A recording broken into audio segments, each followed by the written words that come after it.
viewers, I'm Rohit Khurana from Intellect Digest, and in this video I'm going to give you some very useful tips and tricks of Samsung Galaxy S4. This is the part 2 of our tips and tricks series. Let's get started.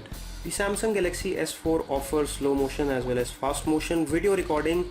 The video recording capability of this camera is full high definition. To change the video to slow motion or fast motion, you can touch on the video icon over here and select the slow motion if you want to record in slow motion. After that, you can set the speed at which you want to record, which can be half of the speed, 1/4 or 1/8. So you can select between them and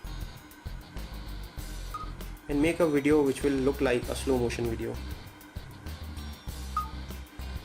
I'll quickly play it back for you. So this is a slow motion video which we created. As you can see, it is moving really slow when compared to the normal recording speed.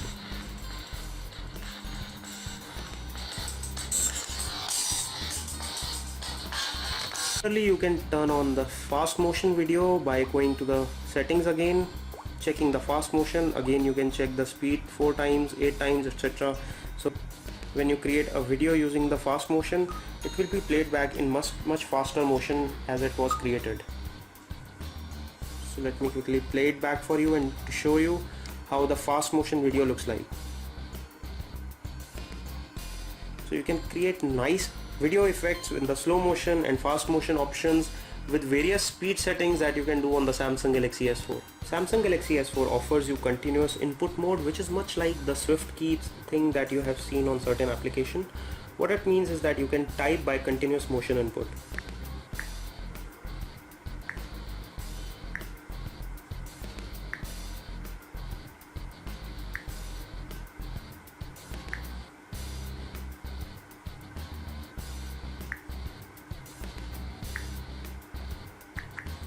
So it is fairly accurate, but you have to get used to it. Once you start using the continuous typing input, you will find it very comfortable and fast to type. To turn this feature on, you need to go to settings. In settings, you need to go to the input settings, the language and input settings, which are under the My Device. And here you can set the Samsung Galaxy keyboard settings over here and turn on the predictive text. Once you turn on the predictive text and you turn on the continuous input, you can use the same mode on your Samsung Galaxy S4. If you want to take a screenshot on the Samsung Galaxy S4, there are two ways of doing it.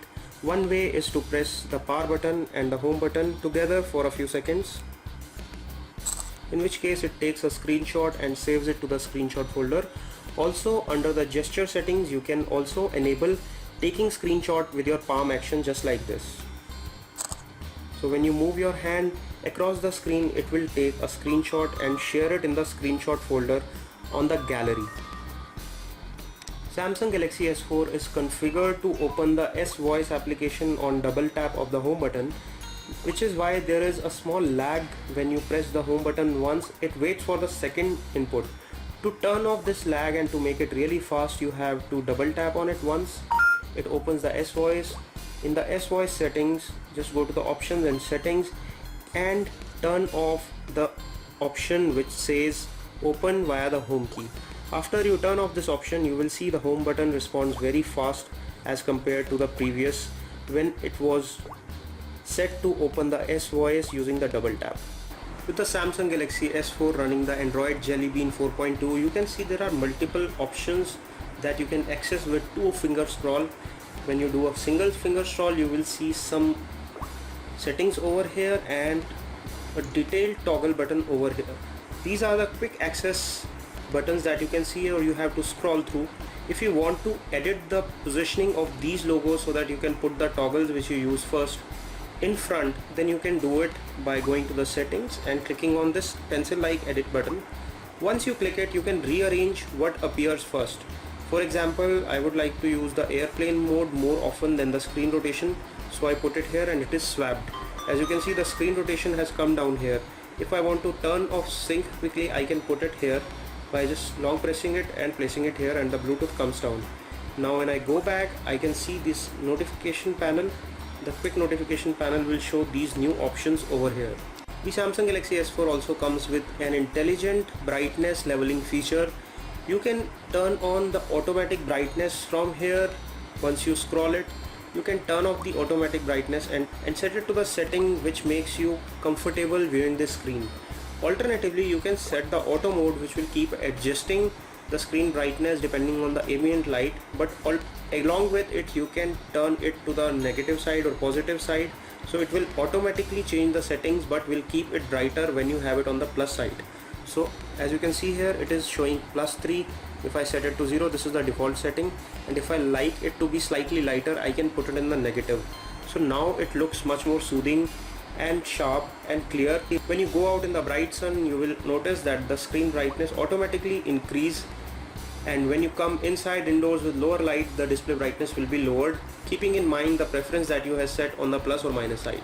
The Samsung Galaxy S4 has two touch keys over here, one the menu and one is the back button, and it goes off almost immediately after you use it. If you want it stay for a longer time, you can change the touch light setting under the settings and display settings, in which case these buttons will not go off. These are backlit capacitive buttons, and the light will stay on for longer period of time as you prefer it to be. The Samsung Galaxy S4 display can be overwhelming at times, so if you want to tone down the colors or adjust it as per your comfort, you can go to settings, screen settings, and under screen you will see the screen mode, in which you can select the kind of display that you want. By default it is set on automatic mode. You first need to turn it off and then change it to the option that you like. The professional photo will turn the color slightly on the lower tone, but dynamic will make them slightly more rich. Although the difference may not be too high, but it does make a difference if you use it professionally and you want to see the very natural colors that you see on other displays. If you are a heavy user like me, you may be worried about the battery life of the phone. Since by default the battery life does not show a percentage, rather it shows an icon over here in the top, you can turn on the display of battery percentage feature, for which you have to go to the settings, my device setting, display settings, and towards the bottom you will find display battery percentage. You just turn it on and it will show you precisely how much battery you have got left. Right now it is showing a 50% charge. You can enable the high touch sensitivity on the Samsung Galaxy S4, and if you live in a very cold region where you normally wear gloves and want to use the phone with the gloves on, you can turn on the settings under the display feature. At the bottom you have the high touch sensitivity. Once you turn it on, the screen becomes extra sensitive, and even if you have a cloth or glove on your finger, it will still work fine. If you are sick and tired of attending the telemarketing calls, the Galaxy S4 offers you some very interesting settings with which you can block certain calls. So you can go to the call settings from the dialer, or you can go to the settings from the settings menu. In the settings of the call settings, you can enter the call rejection mode, and you can set it to reject all the calls which are from unknown numbers, or you can populate a list of the numbers which you want to auto reject. So I set it to auto reject numbers first, and then I go to the automatic reject list. Under this list I can enter any number which I don't want to receive calls from, so whenever a call comes in from that number, the call will be rejected automatically. Alternatively, if you are in a meeting and you don't want to answer any calls, you can set it also on the blocking mode. The blocking mode is a feature which was also introduced in Samsung Galaxy Note 2 and S3. When you enable the blocking mode, any call which is incoming will be rejected by default, and you will not get the notifications for email and messages, etc. So it will give you the required privacy. When you want, you can just turn on the blocking mode from here. The Samsung Galaxy S4 also comes with a very innovative feature known as the Adapt Sound. Since the hearing patterns of every individual may be slightly different from the other, it can set up a specific customized profile for your hearing pattern. What it does is, when you connect the earphones and set the Adapt profile, it will check certain frequencies of sound with your hearing comfort and will adjust the sound accordingly. I'll just set up. So when I start, it will ask me whether I can hear the beep or not.